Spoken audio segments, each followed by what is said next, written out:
Olá, seja muito bem-vinda, muito bem-vindo ao programa Toque de Vida Debate. Eu sou o pastor André e é uma alegria ter você aqui com a gente.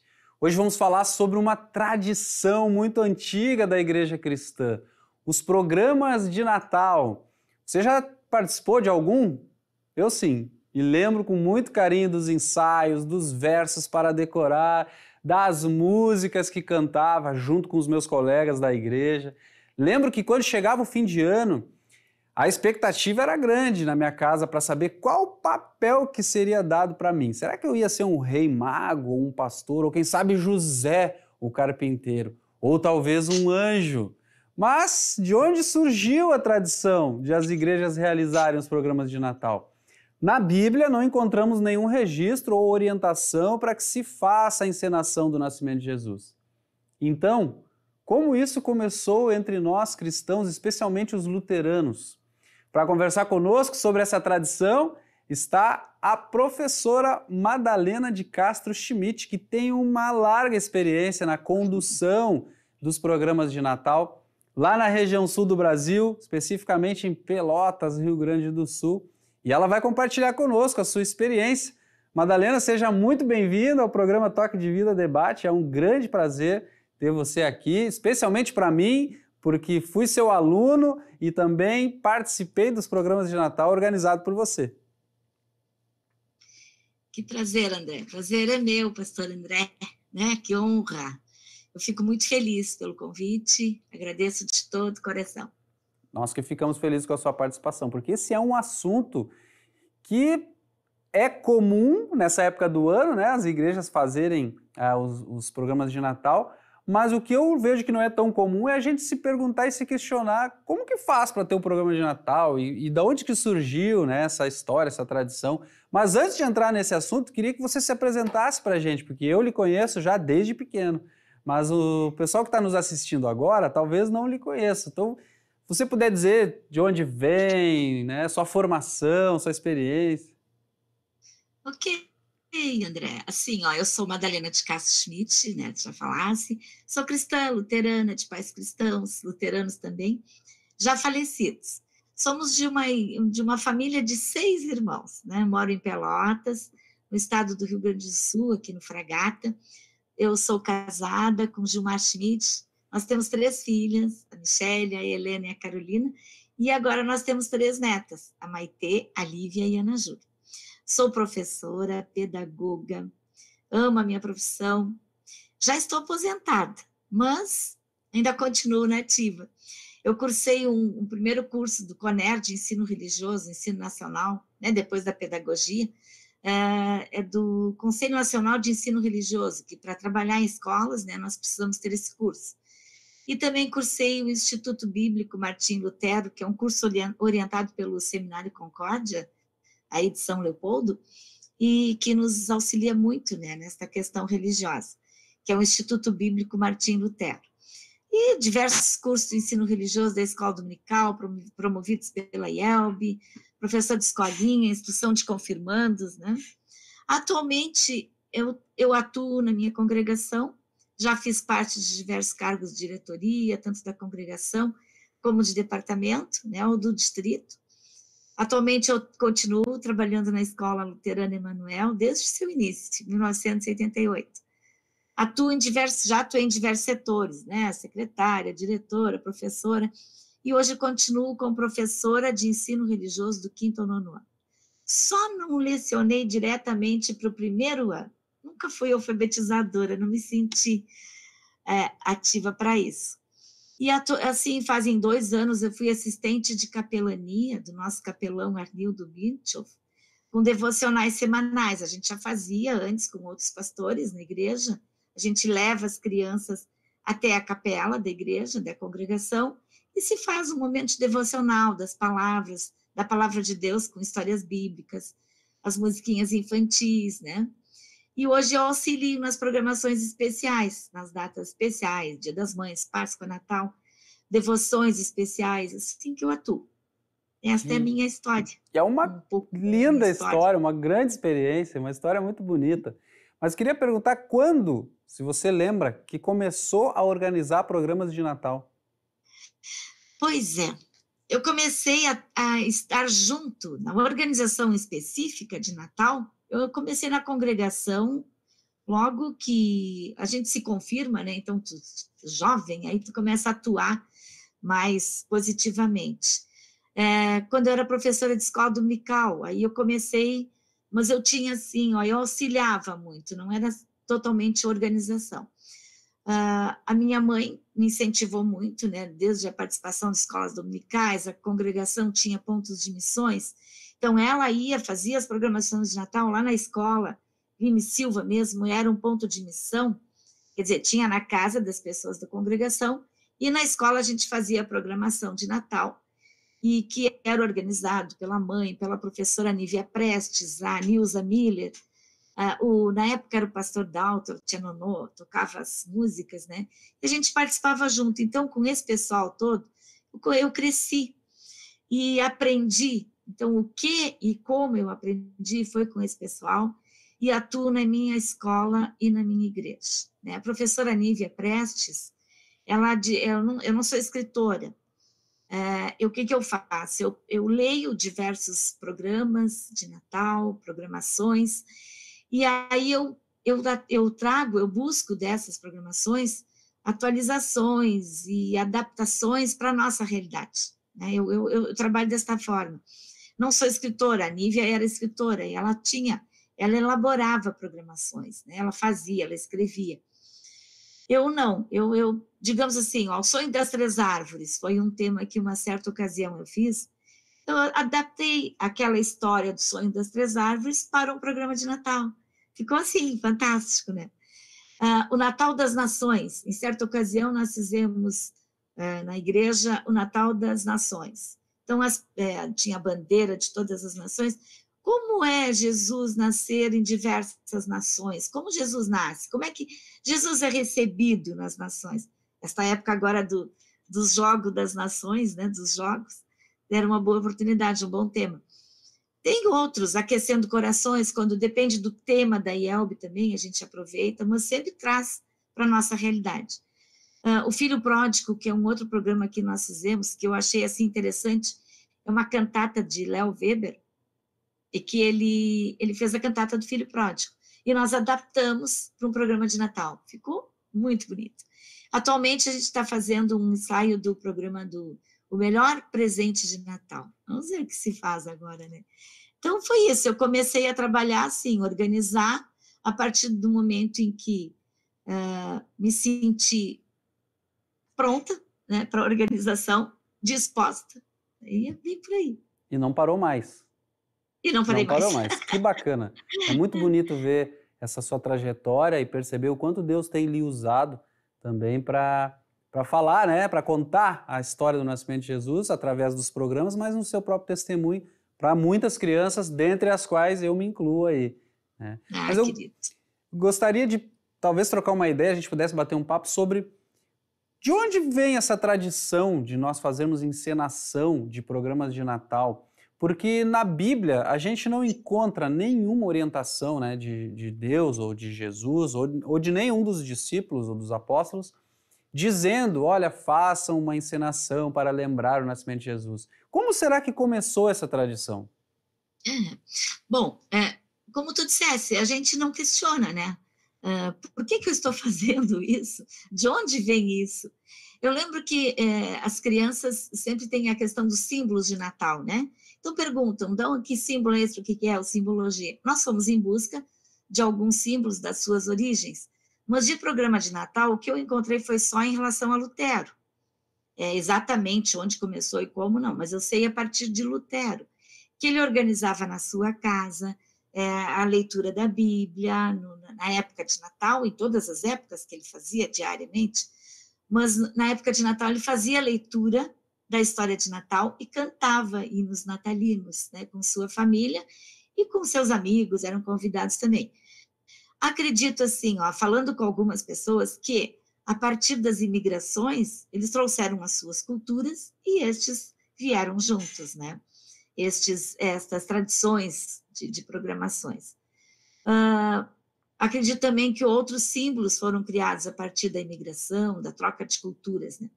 Eu lembro que a Casa Publicadora Concórdia, de Porto Alegre, que hoje é a Editora Concórdia, ela tinha um material elaborado pelos pastores da IELB, que seria como hoje é o culto em família, né? Que nós temos o culto da família, e tem uma programação específica, com liturgia específica.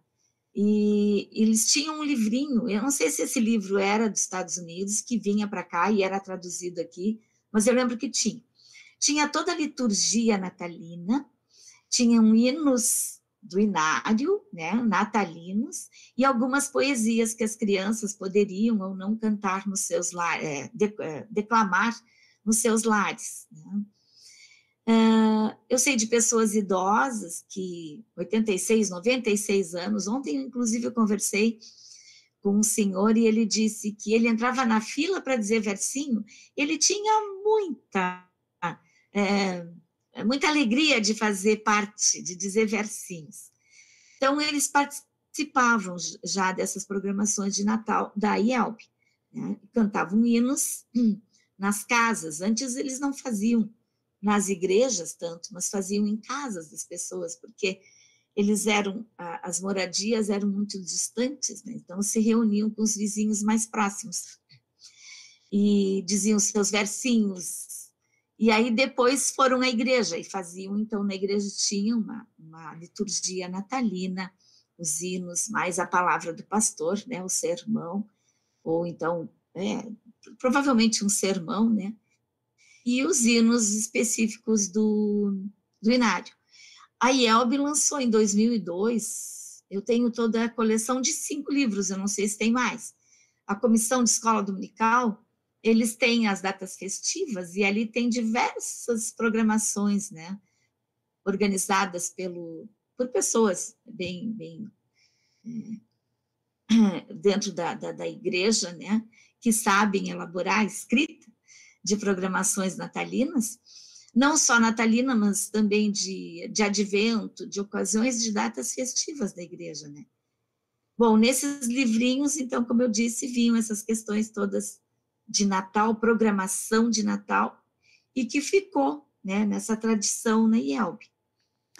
Acredito, né, piamente tenha sido a partir daí. Pois é. Exatamente você, né, professor André? Na verdade, eu ia comentar isso, que na verdade... exatamente ninguém sabe, porque eu fiz uma busca, uma pesquisa para ver se eu encontrava artigos que falassem sobre isso, ou até mesmo livros, né? E eu encontrei uma forte tradição luterana, de raiz luterana, mas ninguém tem uma data exata para dizer, olha, foi Lutero que começou, né, o programa de Natal, mas isso que você falou foi perfeito, quer dizer, vem de uma tradição luterana de reprodução, né, e de versos, de música. A própria árvore de Natal é atribuída ao próprio Lutero, né, a ornamentação, o surgimento dessa tradição, né, de ornamentar uma árvore, mas realmente dos programas de Natal não se tem notícia na história, pelo menos na pesquisa que eu fiz. Mas sabe-se que começou em algum momento, e que bom que começou. Agora tem uma pergunta que eu acho que você é a pessoa ideal para dizer, pela sua experiência de tantos programas de Natal, que é se tem diferença produzir, ensaiar e organizar um programa de Natal hoje, 2022, do que na década de 90, 80. Mas essa pergunta eu vou pedir para você responder depois do intervalo, que a gente vai fazer um breve intervalo e na volta a professora Madalena vai responder para a gente se na experiência dela ela vê diferença das crianças, dos pais e do próprio programa de Natal de hoje para algumas décadas atrás. A gente volta já, não sai daí.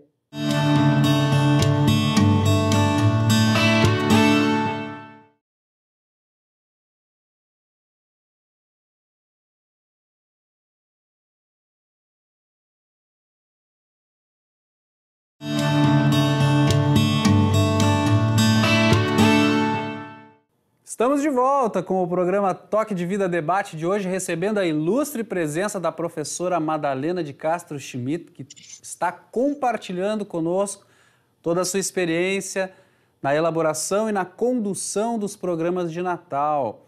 Esse que é um dos eventos mais tradicionais das igrejas luteranas e as protestantes de uma forma geral, que fazem a encenação do nascimento de Jesus não só para celebrar, mas também para testemunhar e contar essa história. E no final do primeiro bloco, Madalena, eu tinha perguntado se na sua experiência você nos diria que os programas de Natal de hoje, 2022, eles são iguais? É do mesmo jeito que organiza? As pessoas são iguais? Mudou alguma coisa do que antigamente? André, é o seguinte, os programas de Natal não são como há 30 anos atrás em sua apresentação, né? Na forma de apresentação. Eles podem ser diferentes e devem mudar, porque nós estamos na modernidade, atualização. Então, na forma de apresentar, eu posso mudar. Agora, no conteúdo, jamais, né? Eles eram mais tradicionais, a história deveria estar sempre presa aos hinos natalinos tradicionais. Hoje a gente muda a forma. Alguns hinos natalinos mais atuais, sem mudar o contexto histórico, e as músicas devem conter em sua letra a história conforme a Bíblia. Por exemplo, se utilizarmos alguns, eu até tinha um livro, se utilizarmos alguns hinos natalinos de um livro chamado Os Mais Belos Cantos de Natal. Ali, eu não sei em que data ele foi produzido, mas existe uma linguagem que hoje a criança, para ela, aquela linguagem daqueles hinos, é inacessível. Tem palavras ali que nem para a gente, às vezes, a gente compreende. Então, o que não se muda? Jesus nasceu em Belém. Foi anunciado por um anjo, a sua mãe Maria. Para quê? Por quê? Então, a palavra a gente não muda. Agora, a forma de apresentar, sim, ele deve mudar e ele deve ser num contexto bem atual, para que seja bem claro o entendimento. Esta é a minha visão. Muito bem. E as pessoas que participam do programa de Natal? E não me refiro nem tanto só às crianças, os adolescentes, mas às famílias de forma geral. Porque eu lembro que minha mãe estabelecia lá em casa, a gente não tinha opção de querer ou não querer participar do programa. Ela dizia, olha, em dezembro é o programa de Natal, eu já vou levar vocês, e a gente já sabia. E a gente adorava, a gente tinha aquela expectativa. Mas claro que na minha época não tinha internet, não tinha celular, não tinha tantos outros atrativos que hoje me parece que, de certa forma, são outros convites para os adolescentes e para as crianças de entretenimento, de certa forma, que talvez, aí na sua experiência você vai poder dizer, talvez competem com o programa de Natal no sentido do engajamento das pessoas.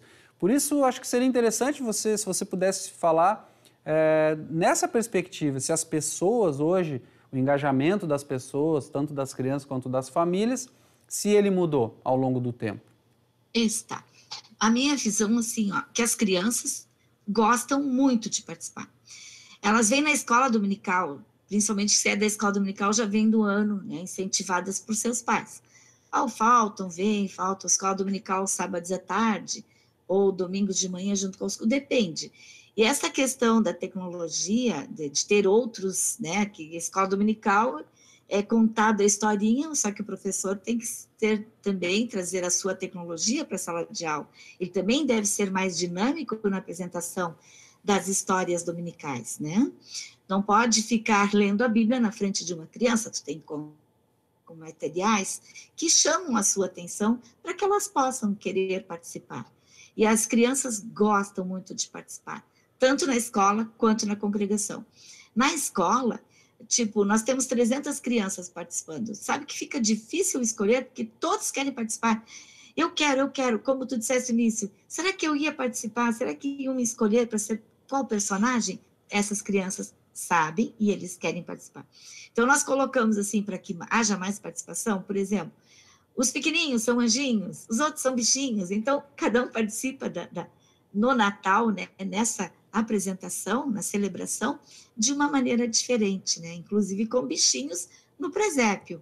Eu acredito, sim, que talvez, né, nas grandes cidades, né, tipo capital, seja um pouco mais difícil. Aqui é interior, Pelotas é uma cidade interior, mas nós temos, sim, muita participação de pais, inclusive, que enviam seus filhos, que levam seus filhos para os ensaios de Natal, sábados à tarde, e esperam os seus filhos.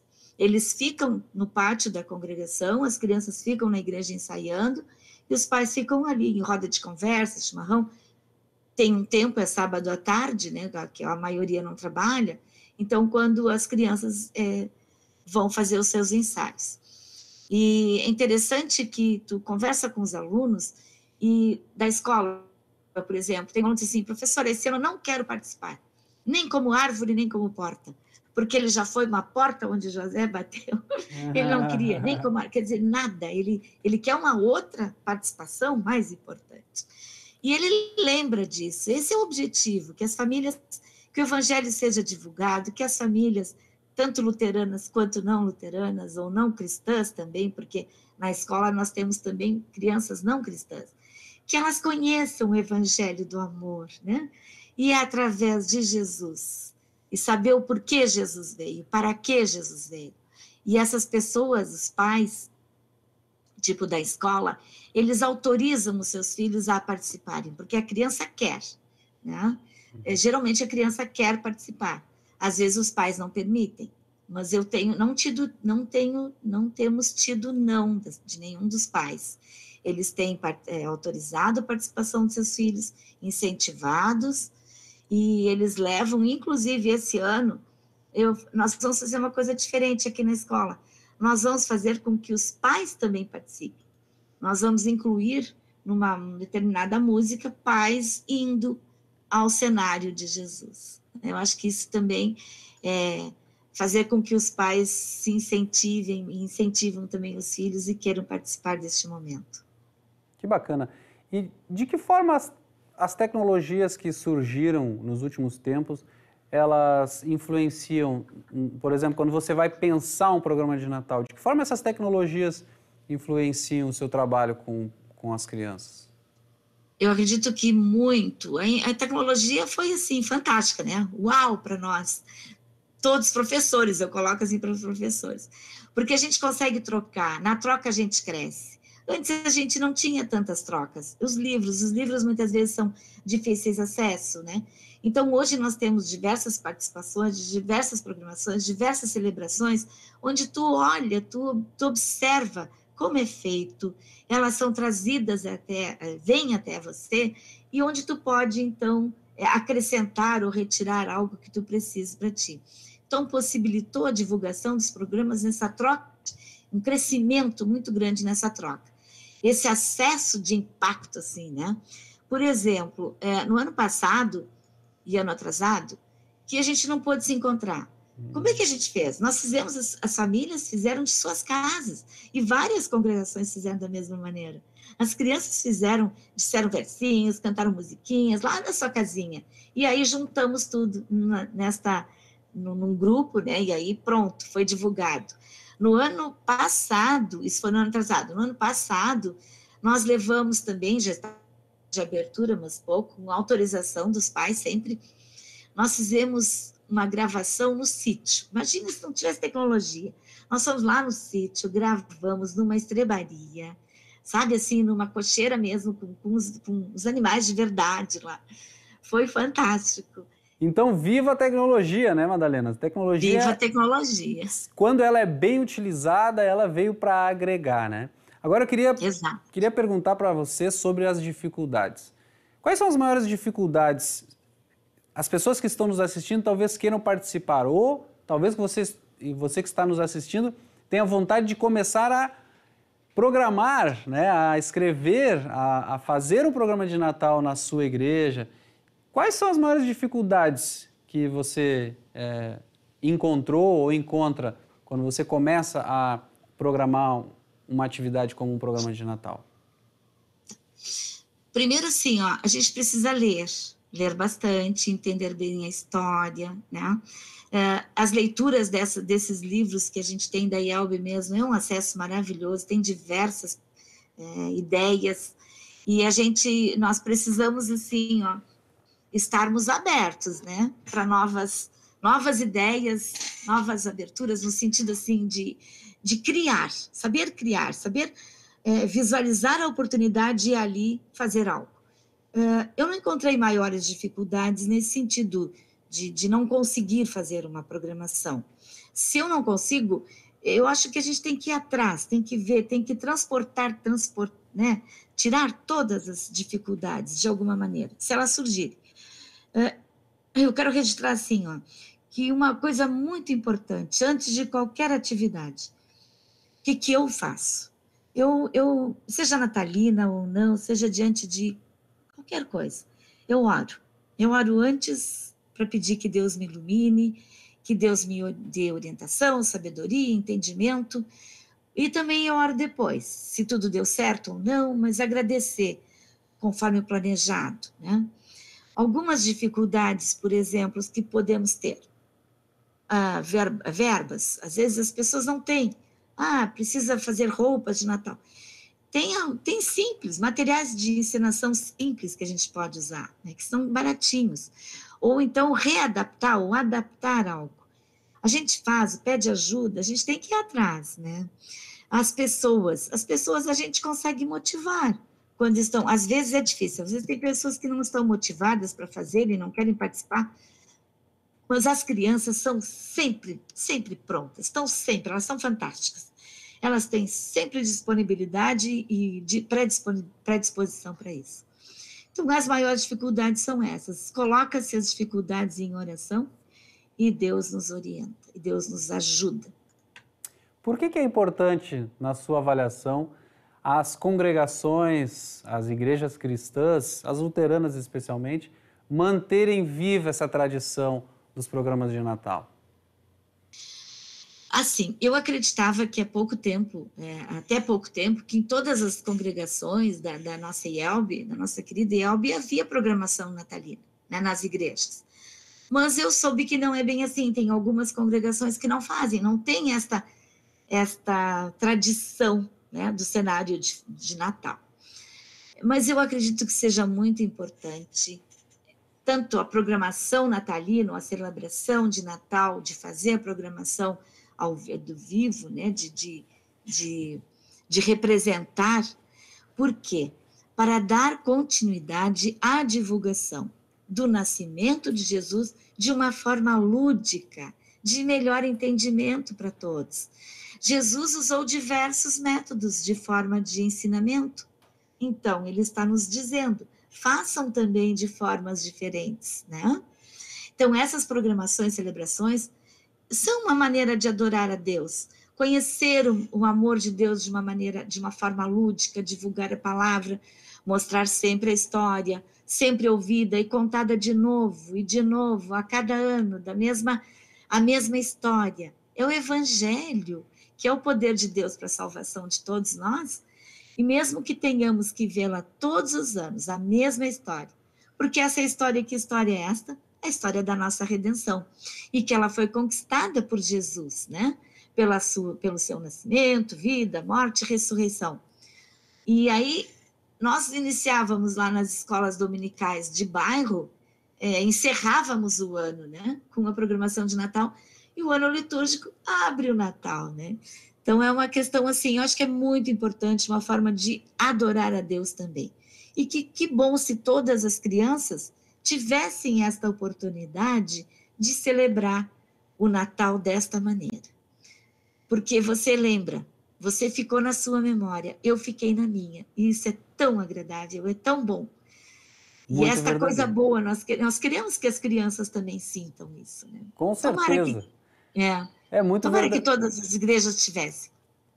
Que bom, né? Que bom que todas as congregações. Mas eu acredito que depois de hoje, desse programa, com o seu relato da sua experiência, muitas pessoas vão se incentivar e, se ainda não fazem, vão querer começar a fazer os programas de Natal. Infelizmente, nosso tempo chegou ao fim, mas eu quero dizer que é na infância que as memórias mais significativas ficam marcadas na gente, e eu sou um testemunho disso, e quero agradecer você publicamente por ter feito parte da minha infância e por ter proporcionado vários e vários programas de Natal, onde eu pude participar e guardo com muito carinho na memória. E certamente aprendi muito sobre a história do nascimento de Jesus, por meio do seu trabalho também. Muito obrigado por estar aqui, dividindo com a gente essa experiência. O programa Toque de Vida Debate de hoje vai ficando por aqui. Eu desejo que Deus seja uma companhia presente todos os dias na vida de cada um e que Deus abençoe você e sua família, que tenha um ótimo Natal, que esse Natal também você possa presenciar um programa de Natal e renovar a sua fé, a sua esperança nesse menino que veio para ser o nosso Salvador. E se quiser entrar em contato com a gente, é só nos seguir nas principais redes sociais, @umbrapastoral. Um grande abraço e até o próximo.